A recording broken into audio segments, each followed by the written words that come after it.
Okay, welcome everyone. It is my pleasure to host another Funk Biogeography seminar series of the International Biogeography Society. And in a few minutes, we'll hear from Dr. Chazdon. Before we do, though, I have a couple of announcements for everyone. I assume everyone can hear me okay.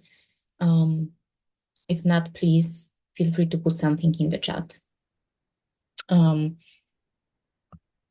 Okay, just an FYI, we now have presence on Blue Sky, so please give us a follow if you're on Blue Sky. We'll still be posting on X, but we'll be moving with all of our announcements slowly but surely to Blue Sky over the next month or so. So please check us out if you have an account.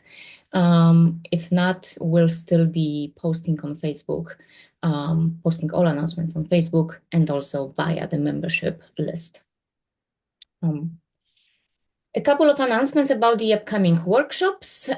We have several planned for later this month, but also early next year. So if you're interested in species distribution modeling or anything biogeography related, please check out our website. We have a QR code here in case you want to scan that. It will take you to our website. You'll be able to see the details of each of the workshops and sign up for them should you want. There is a cost associated with that, but it's slightly cheaper if you're a member of the society. So please feel free to sign up as a member. Please consider a membership. We're a scientific society, so any membership from anyone really helps us a lot with things like helping students get to conferences and so on. So these are the upcoming workshops. As always, please be aware of the upcoming conference in Aarhus that will be in January 2026, so a little bit a year from now, a little bit more than a year from now. But have this on your radar. It will be a great event, just like all the other events that we had in the past. If you want to ask questions, even though we have several options, probably the best option for you to ask questions would be through the Q&A box. So please put your questions as Dr. Chazdon is speaking in the Q&A box or at the end of the talk, and I will read them aloud to our speaker, and she'll be able to answer your questions. And before we start the seminar series, just a quick announcement also, for which I don't have a slide here. We will not be having a seminar in December. It's a holiday season for a lot of people, and people will just not be available at the end of December. We will resume our Funk seminar series in January, and we have a couple of speakers lined up January through March that I think will be really exciting, but a couple of them are in Japan and Australia. So we will be changing the time of the seminar to accommodate the speaker and their the time that they're in. We don't want them to have to speak at like 3 a.m. in the morning. So please make sure that if you see the announcement for January and March specifically, those will be at different times than what we have been able to do in the past. But that's not going to be a persistent change. We'll be going back to our typical 4 p.m. UTC for speakers that are in sort of more in time zones that are okay with that time. Okay, so let me go back to this introductory slide, and it is my pleasure to introduce Dr. Robin Chazdon, who's a professor emerita in the Ecology and Evolutionary Biology Department at the University of Connecticut. She also is a part-time research professor with the Forest Research Institute at the University of Sunshine Coast in Queensland, Australia, which I think just sounds really lovely. Her long-term and ongoing collaborative research focuses on natural regeneration of forests, forest and landscape restoration, and ecosystem services provided by forests. Since 2016, she has worked as a consultant in the global conservation and restoration arena. She's an active member of the FAO Task Force on Best Practices for the UN Decade of Ecosystem Restoration, and she also leads the development and implementation of the Capacity, Knowledge, and Learning Action Plan for the UN Decade. Dr. Chazdon is a research fellow with the World Resources Institute Global Restoration Initiative, where she serves as a co-director of the Assisted Natural Regeneration Alliance. She also is... I'm sorry, Robin. Okay, and let me just finish the introduction. She is also a member of the Council of Fellows of the Global Evergreening Alliance. And she was recently selected as an honorary member of the British Ecological Society and as an honorary fellow of the Association for Tropical Biology and Conservation. She has sole authored a book called Second Growth, and she has also co-edited 2 books and published over 250 peer-reviewed papers and book chapters. So she has been an amazingly productive and influential researcher throughout her career. And with this, I will let her take over and tell us an amazing research story. So please, Dr. Sharpton, the floor is yours. Thank you so much for the introduction and for the invitation to present in this seminar. It's a pleasure to be with you. Get going here.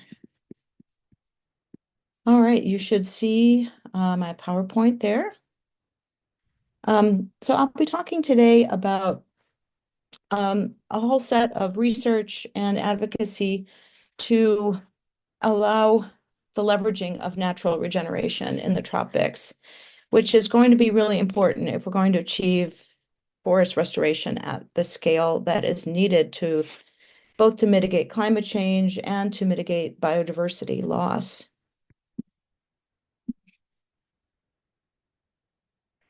And I wanted to introduce this by just reminding everybody that we are still experiencing a lot of deforestation in the tropics.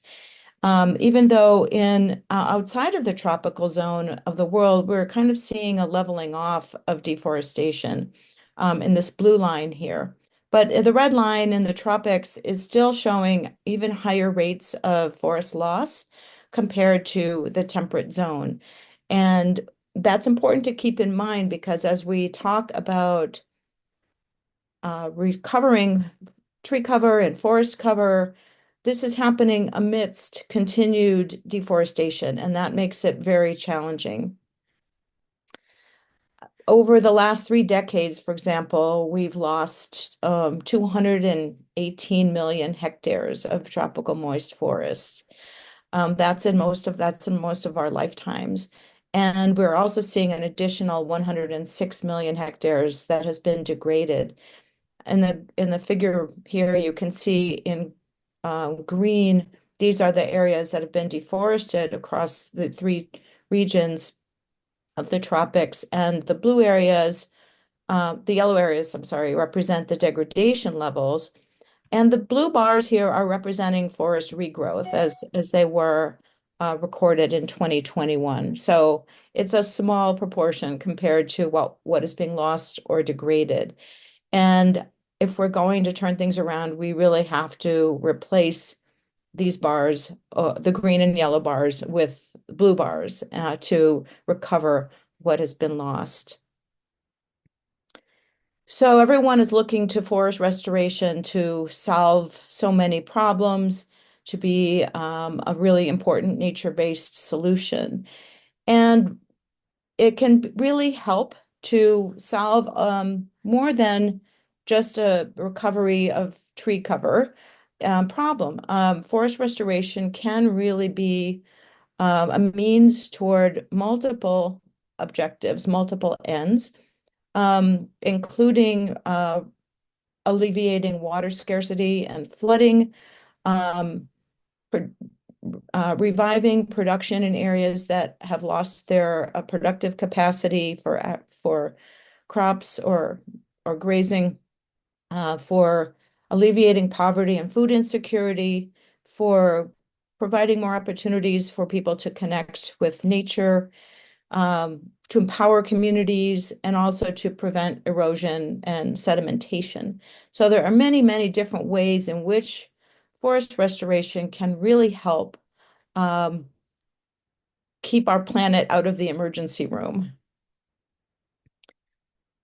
So just to motivate the content of my lecture, just want to emphasize we are still living in an age of deforestation and forest degradation, particularly in the tropics. And we have a huge challenge ahead in order to really halt deforestation and restore forests at large scale, while at the same time ensuring fuel, food, and water security for people living in the tropics, sustaining smallholder livelihoods, conserving biodiversity, and storing carbon in the long term. We would like to do all of that, right? And if that wasn't enough, this is an extremely urgent need, because if we don't begin to reverse deforestation fairly quickly, we're going to be seeing even more devastating climate change than we're seeing now, and irreversible biodiversity loss and widespread misery. So we have marching orders, and it's important that we don't just take a reactive approach, that we also begin to adopt proactive planning and discussions about how we're going to resolve these issues. As most of you know, there are efforts to really take action. And the UN Decade on Ecosystem Restoration that was initiated in 2021 really is providing a lot of momentum for the restoration movement, not just forest restoration. This is all ecosystems. And it's not just ecological restoration, it's also a whole spectrum of restorative activities. And with the main goal of preventing, halting, and reversing the degradation of ecosystems worldwide. So there are still many ways to become engaged with the UN Decade. And we're also embarking on the Kunming-Montreal Biodiversity Framework and looking at how to operationalize this. And target 2 of this framework is focused on restoration, on restoring by the year 2030 at least 30% of areas of degraded terrestrial, inland water, coastal, and marine ecosystems. So we have a lot of high-level activity and institutions that are being set up to carry out a restoration agenda. And we also have a lot of really good science that is helping to point us to priority areas. And this study, published in 2020, that I was a co-author on by Bernardo Strasberg, did a multi-factor analysis, spatial analysis, that looked at where restoring ecosystems could have the greatest benefits for 3 different things: for biodiversity, preventing biodiversity loss, for recovering the properties of carbon storage in ecosystems, and for doing both of these at a lower cost. So the bright red, the darkest red points you see on this map are the top 5% of those areas globally. And the other red colors are the 10 and 15%. These would be the areas where we would get the greatest overall benefits from restoring forests, among those 3 benefits that I mentioned. And as you'll notice, they are strongly focused on tropical regions. And that is because we have lost so much. We have much to gain by restoring forests and other ecosystems in the tropical regions. So the 30% would be anywhere with the yellow and red points on the map to fulfill the Kunming-Montreal Biodiversity Framework, for example.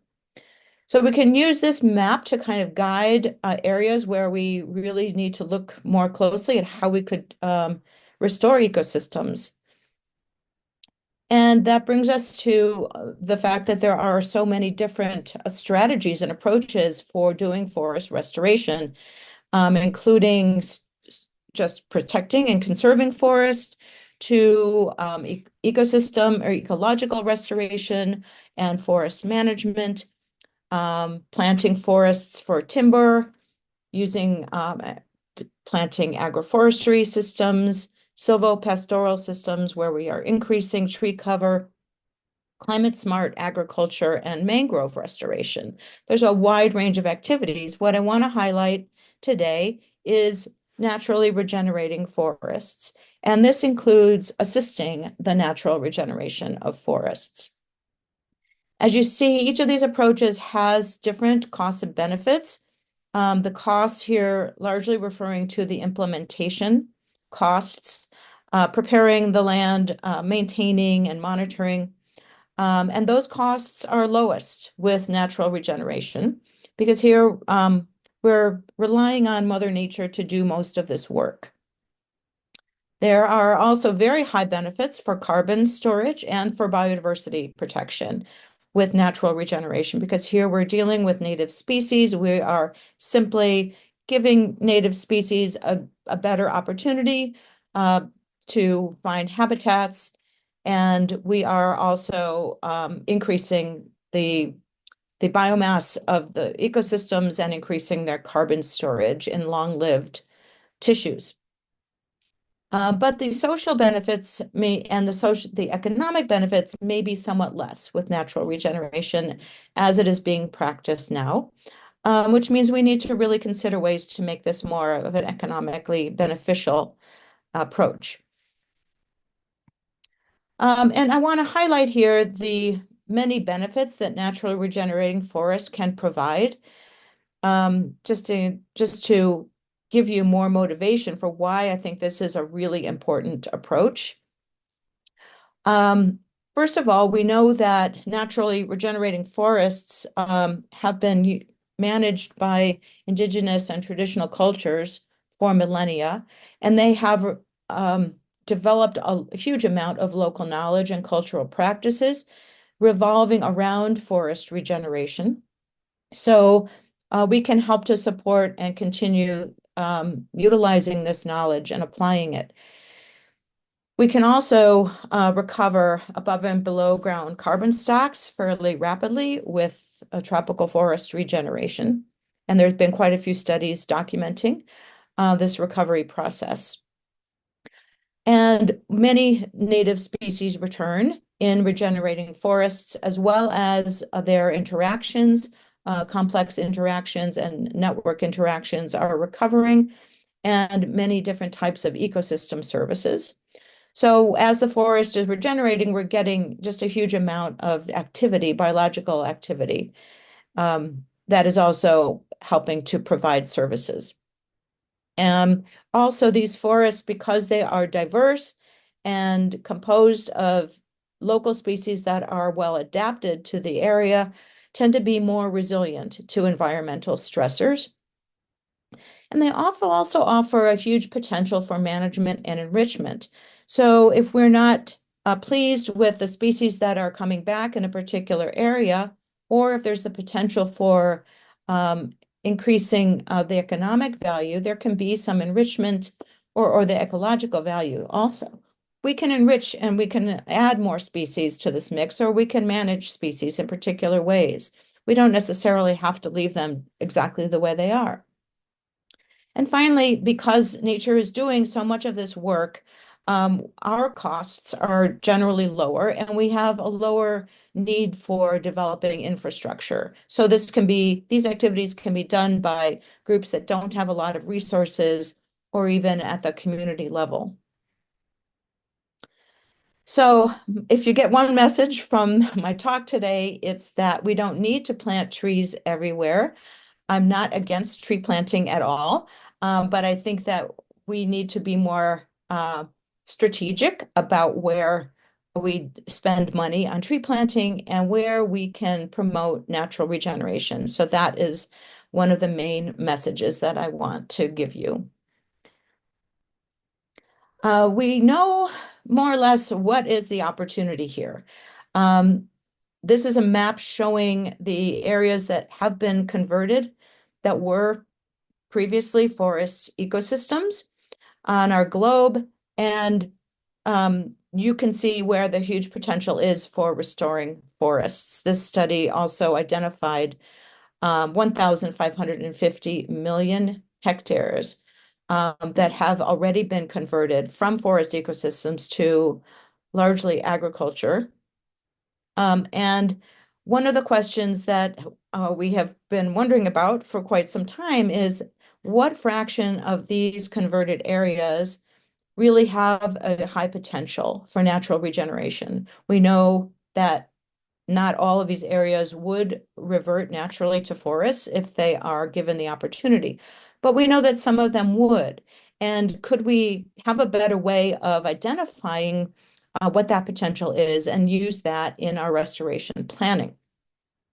So I'm going to give you a couple examples of where we have done these studies. And the first attempt to do this was in Brazil's Atlantic Forest region, which still has, even though it's been more than 80% deforested for a couple of centuries now, has a lot of forest fragments remaining. And what we found is that from 1996 to 2015, this is a 20-year period, um, there were 2.7 million hectares of forest that regenerated on its own in this biome. And this is a biodiversity hotspot. You can see on this inset map, the green areas represent forest fragments and the brown areas are regenerating areas. And they tend to be adjacent or very close to existing forest fragments. So that the remnant vegetation in this area has been very, very important in providing an opportunity for natural regeneration when, for whatever reason, the land use is halted. So we use that information to assess what were the underlying environmental and social conditions that best predicted where forests were generated. And that predictive model was then used to predict forward over the next 15 years where there was a high potential for forests to regenerate on their own, assuming the conditions are similar to the past, which of course nowadays is not an assumption that we can always make. But when we ran that model on the Atlantic forest, we found that an additional 2.8 million hectares had this high potential for natural regeneration by the year 2035. This is sort of the potential, more of a presence absence prediction that they have the conditions to regenerate.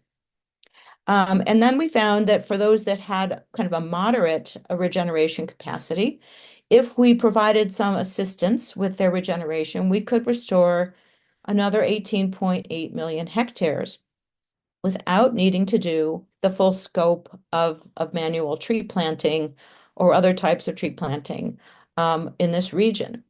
And that if we were to go ahead with this plan, we could reduce the cost of restoring vegetation, forest vegetation in the Atlantic forest by $90 billion compared to a scenario where trees were planted everywhere.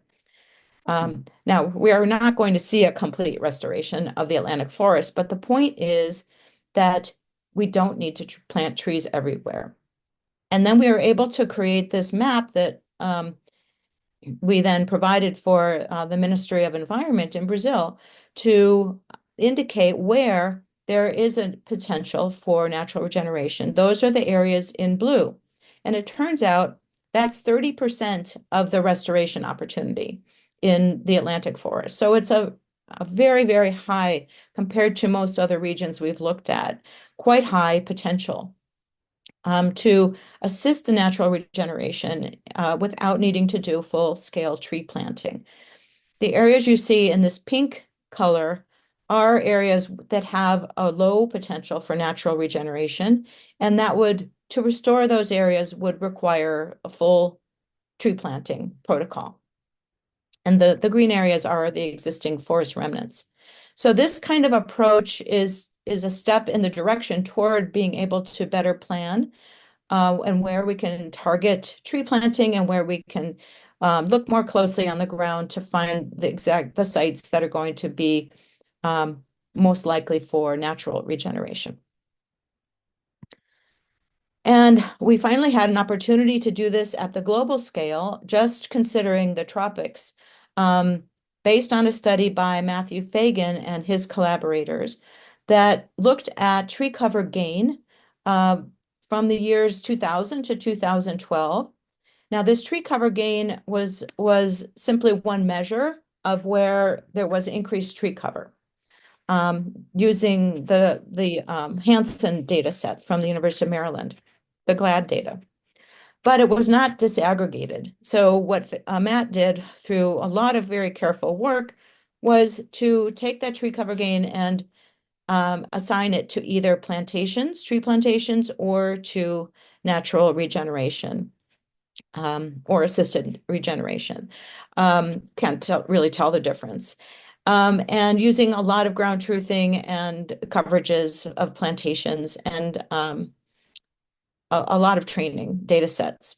So it's not perfect, but it gave us the first estimate of where natural regeneration had been occurring within this 12-year period. And these are areas that remained as vegetation cover for at least 4 years. So they weren't just a quick recovery and then later clearance. These are areas that stuck around at least for 4 years for the analysis. So based on, you can see areas in the more intense green had a higher percentage of the area in natural regrowth as opposed to areas that had relatively low numbers. And this accounted for 32 to 65, say 65% of the tree cover gain, depending on the areas. So based on this information, we did a similar analysis to assess what were the underlying spatial factors that predicted the potential for natural regeneration. And here I'm showing you the top 3 factors in our model. And it's very similar findings to what we found in just the Atlantic forest study. There's a higher probability of forest regeneration where there's a higher density of forest in the surrounding landscape. This is, I believe, just the surrounding kilometer. There's also a higher probability of regeneration where there's higher soil organic carbon, which likely reflects whether or not there was intensive land use, which is usually a negative as far as natural regeneration probability goes. And where you're the highest probability is very close to a forest. It could be a forest fragment, it could be a larger area, rapidly decreases its potential at around 100 to 200 meters distance. So this is why we tend to see forest regeneration in areas adjacent. This study was actually just published a couple of weeks ago in Nature. Sorry, I didn't update. I have an updated reference on the next slide. So based on that information, we then predicted forward, and we used a 2020 baseline for deforested areas in tropical ecosystems. And we predicted that there was potential for natural regeneration over 215 million hectares in tropical forest biomes. That would be until 2030. So that would be the area where we would expect forests to recover on their own if the land use was simply taken away. And over 30 years, those areas could store over 20 gigatons of CO2. So it could be a really important carbon sink. And that's based on a global map of carbon storage during the first 30 years of forest regeneration, a different study that I participated in. And among the countries that really are making a huge difference here, we have Brazil, the world leader in natural regeneration, followed by Indonesia, and then China, Mexico, and Colombia. And these 5 countries account for 52% of that global potential. But not to leave anybody out here. There were 29 other countries, tropical countries, that have areas of over 1 million hectares each that have a high potential for natural regeneration. So many countries can begin to look at these opportunities and see how they can bring about natural regeneration within these areas. Here is a map of 3 global regions of the tropics showing how this total potential is distributed. It has its largest area in the Latin American tropics, 98 million hectares. The areas in light green and yellow are showing the highest potential for natural regeneration. So these are already deforested areas. The next highest is in Asia and the Pacific. And here we have 90 million hectares, including a lot of areas in South China and Southeast Asia, as well as Indonesia. And in Africa, we have 25.5 million hectares that have this high potential for natural regeneration, including Madagascar. I'm going to show you a few countries in detail. This is what Brazil looks like, where we have a potential of 43 million hectares. This is enormous. This is more than 3 times the Brazil's target for restoration for the entire country, including all ecosystems. So they could easily let nature take care of quite a bit of this natural regeneration since 2000. Not to mention the fact that there's already, over 18 million hectares of naturally regenerating forests in Brazil right now. So this potential for future natural regeneration represents only 7% of the total area available. Which means that we need to think about other approaches, tree planting, agroforestry, other techniques to really fulfill the potential and to reforest priority areas within Brazil. But we can also look at how this map overlays with the map of the priority areas determined by the Strasbourg study. And Colombia is another country that has a very high potential. There could be 12.6 million hectares of natural regeneration here by 2030, which represents 12% of the total restoration potential for forest ecosystems in Colombia. So these areas in blue are areas where there's a very high potential. And 2 countries in Africa that kind of stand out. One is Liberia. It's a small country, but it has 15% of the total area has a high potential, and that is 1.45 million hectares. And Madagascar has a potential for 4 million hectares in the dark brown here. And this is 7% of the total restoration opportunity area. So we're not seeing a case where this is going to cover everything for all the countries, but we now have a very clear understanding of where we can do work on the ground to encourage adoption of assisted natural regeneration approaches. Now, the reason why we have this potential and why it has really not why it is not already happening as natural regeneration is that there are quite a few barriers to natural regeneration happening. There are many different types of barriers, including here biophysical variables, but also socioeconomic barriers. And on the biophysical side, we certainly have cases where seed dispersal is limited or the conditions for seedling establishment are very poor, often due to poor soil quality or soil degradation. That reflects, in many cases, prior land uses that depleted soil or compacted soil heavily or eroded soil. We also have areas prone to fire, areas where they are not protected from grazers and herbivores, and so the trees don't have an opportunity to grow up. We also have many cases where invasive species are impeding the recovery of native vegetation. On the socioeconomic side, we have, I think, barriers that are in many cases even more predominant. There is a lot of there are many landowners who view natural regeneration as a mess. It's disorderly, uncontrolled. It looks like a bunch of weeds coming in. They don't really recognize the value of the native vegetation that may be coming in. Um, it's unpredictable. It's something that they don't want in their backyard. There may be proliferation of species that are undesirable or that have a low commercial value, but they're not the ones they would pick to be growing around their house or on their land. Currently, most of the schemes for natural regeneration provide little or no income for farmers or landowners. So if this is an issue, you really can't adopt natural regeneration. And it appears as abandoned land or poorly managed land, and many farmers are hesitant to do this. It might invite squatters or invite some other kinds of invasion on your land.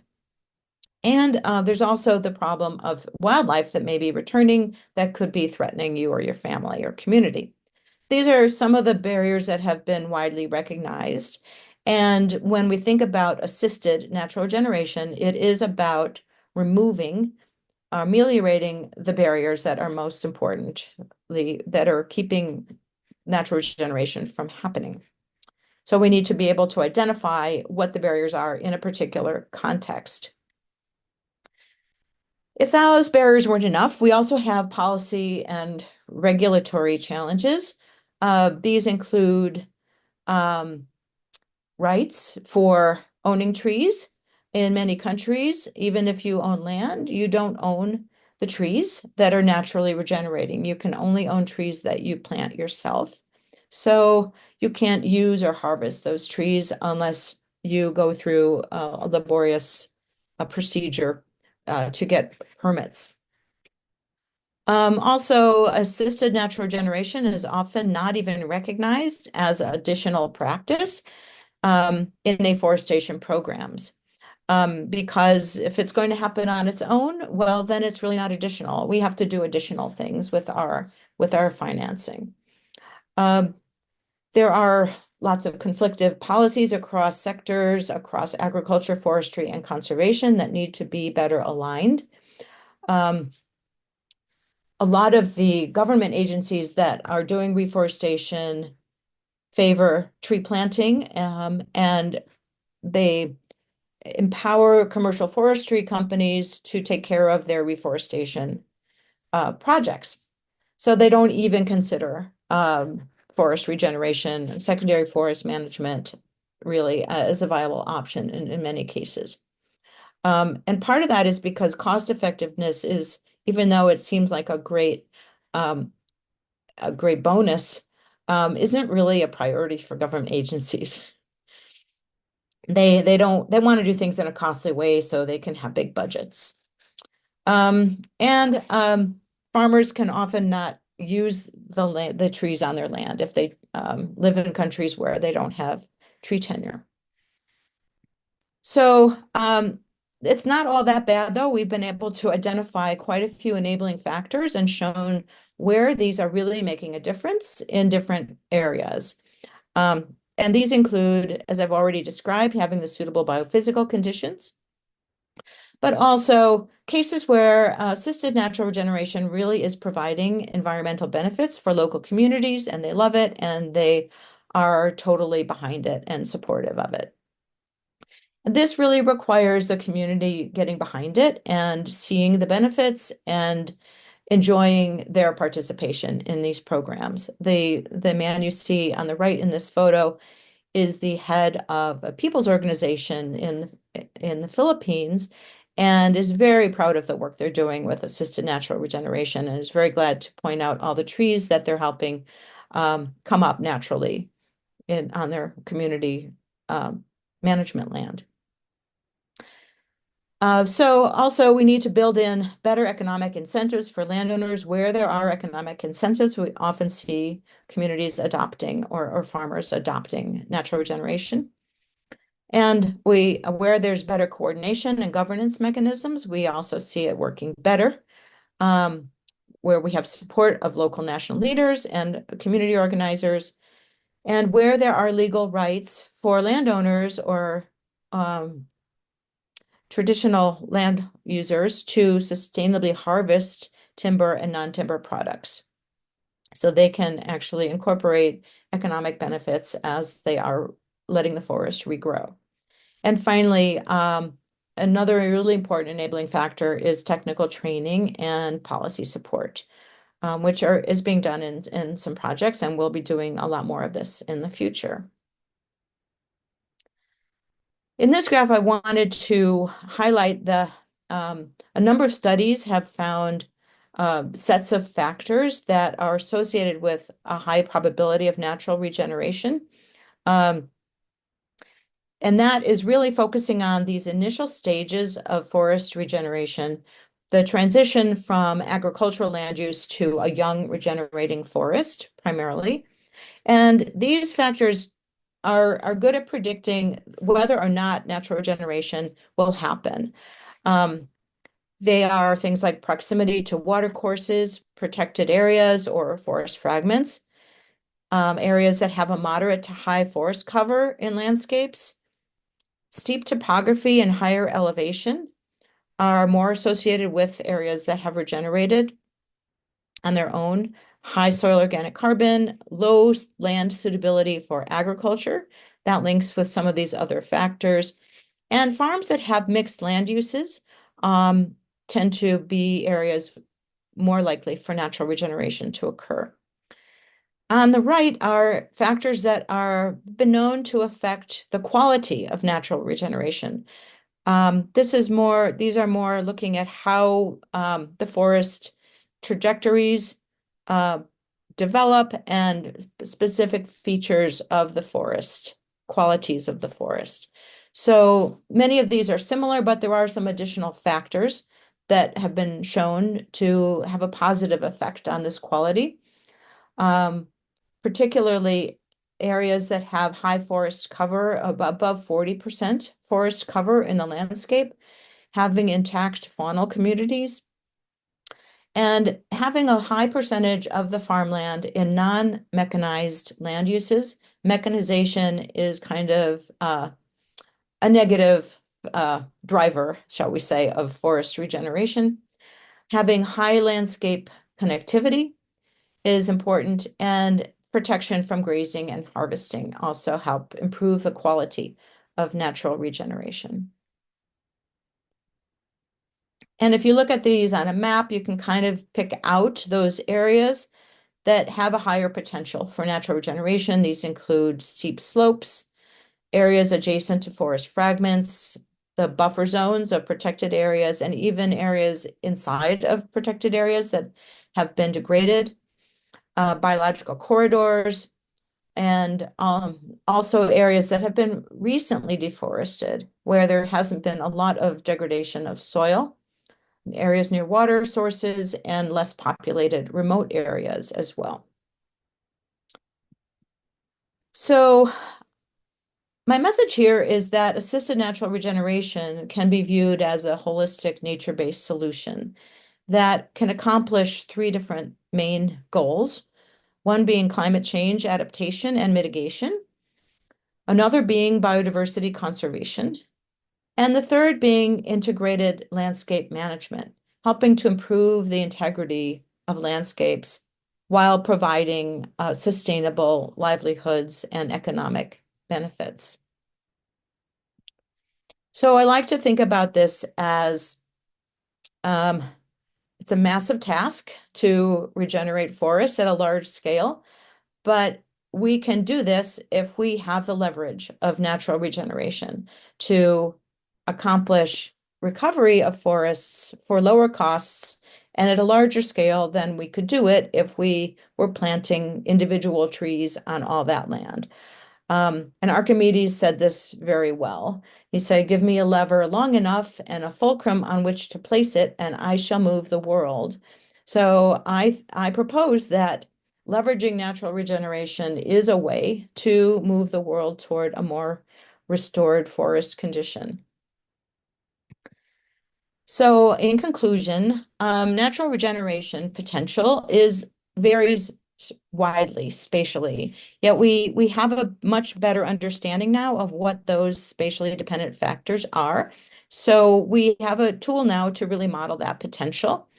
And we find that the biophysical potential for natural regeneration of forests is really quite high in many areas of the tropics and subtropics. Um, I received a lot of backlash early on in my work on natural regeneration, people saying, oh, that only happens in Costa Rica, or, that only happens in a few places. Well, we've shown that it can happen very widely across the tropics.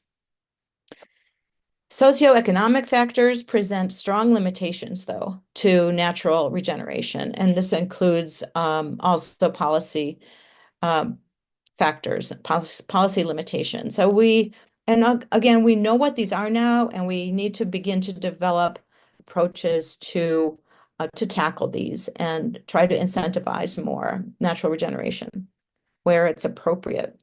And our predictive model gives us these insights for where we can target these efforts with spatial planning, where we can target policy efforts, where we can target community-based efforts, where we can target economic incentives, so that we really can leverage this forest restoration potential across the world's tropics and subtropics. So thank you very much. I'd like to acknowledge support from these organizations and also mention that we have formed this Assisted Natural Regeneration Alliance, and we are embarking on a pretty bold agenda to increase the visibility and the knowledge and the implementation of natural regeneration all around the tropics. Thank you very much. Thank you very much, Robin. That was it was really interesting and a great talk.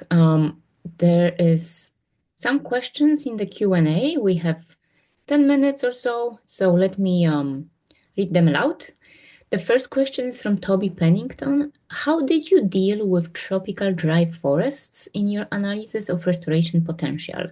You seemed to include dry forest in Brazil, but not in Colombia. Well, in the global model, so I think you're asking about the global model. We did include a dry forest as well as moist and wet forests in that model. So if they were included in the parameters that predicted natural, they were all part of that same set of parameters. Now, I must say that ideally we would want to do this kind of analysis at sub-regional scales, because doing a global model, of course, may not be the ideal parameters for each site. So that said, the goal of our global model was just to look at this global potential, and the only way to do that is with a global model. But I think for particular regions, the same kind of approach could be taken, just like what we did for the Atlantic forest, and it would highlight much better the potential within those regions. I hope that answers your question, Toby. Thank you, Robin. Another question from Abby Chapman. Thank you for this great talk.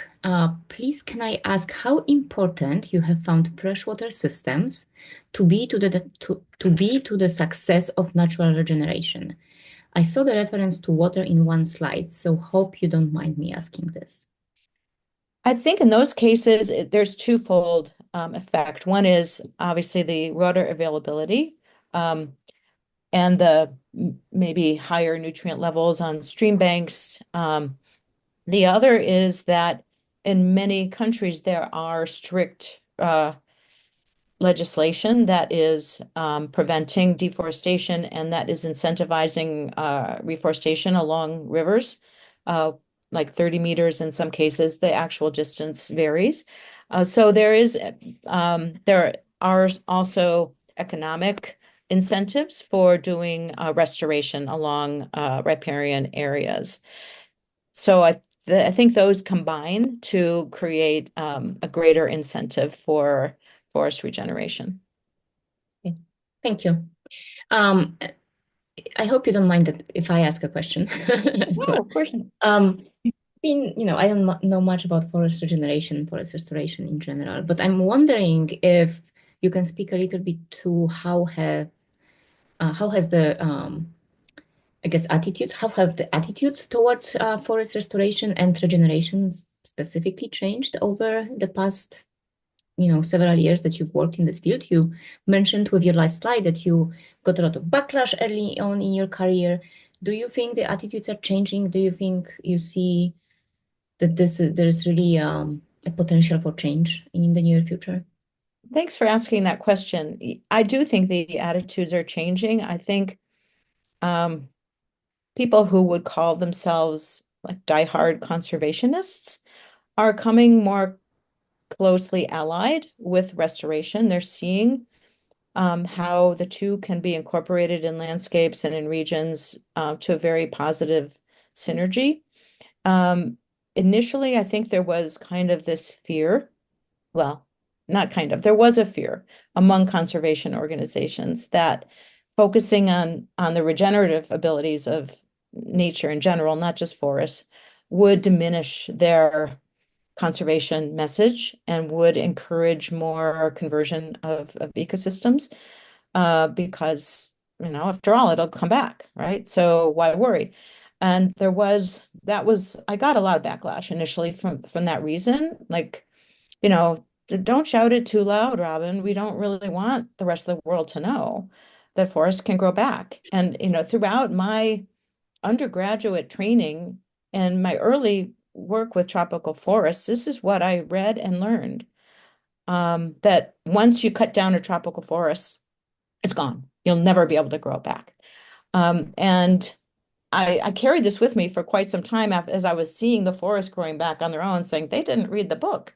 Um, so, but when I started coming out with this message, there was a concern that, oh, that only happens under very, very specialized situations, and it's not something that we should advertise very widely. And in fact, that's been a motivation for my entire career because I've seen it. I've gone all around the world and I've seen forests regenerating everywhere. Um, and it does require particular conditions. And that's why I always say the very most important thing we need to do is protect existing forest fragments and other areas of forest, because without them, there is no future for those landscapes. There's no future for forests to regenerate. And it is the most important factor that we're finding. So I think the message is very strong on both sides now. And we are not going to be able to prevent biodiversity loss if we only conserve what we have. We need to restore Mhm. and create more habitat. Yeah, that's great. Thank you. Yeah, I was really surprised when you said that organizations and governments would rather spend more money on restoration than spend less money on regeneration. That just is a mind-blowing realization that I just did not expect to hear. So, how do you think we change that? Like, how do you think do we convince them to, well, I don't know. Well, when you devolve forest management more to the community level, you see more natural regeneration activity. Um, in part because it doesn't cost a lot, so communities can do this if they have land that they have rights to do this on. Um, and they also see a lot of benefits. They know what species they can get from it. For example, they can get certain mushrooms or other non-timber products. So they have knowledge of the benefits.